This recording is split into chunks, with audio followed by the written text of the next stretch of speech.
Alright folks, in today's video I want to bring you another unlocking tutorial.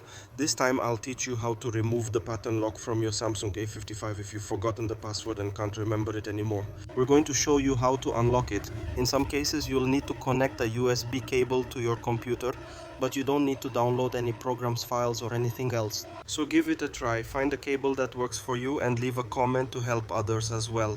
Alright, if you're not subscribed yet, I'd like to ask you to subscribe. You can do this on this screen or the emergency screen, either way works. What are you going to do? Press the volume down and power buttons together until it restarts. When it restarts, release the volume down and press the volume up. When the Samsung logo appears on the screen, release the power button and keep holding the volume up button until it enters recovery mode. I'll show you here. Release the volume down, press the volume up. When the Samsung logo appears on the screen, release the power button. Keep holding the volume up button until it enters recovery mode as we mentioned. Let's wait.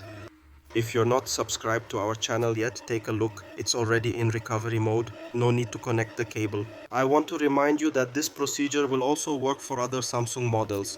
If you need to unlock the Google account on this device, our number is in the description. You can contact me directly. Alright? On this screen, we'll go down to the fifth option that says factory reset. Confirm with the power button. On the next screen, go down with the volume down button, confirm again with power. Let's wait. On this screen, just confirm, and here your device is being unlocked, formatted and restored to the original factory settings. If this video helped you, if you can, within your means, make a contribution to our channel, our Pix is in the video description. No matter the amount, what's important is your help, your support, your gratitude. I hope I helped you. That was today's video. Thanks a lot.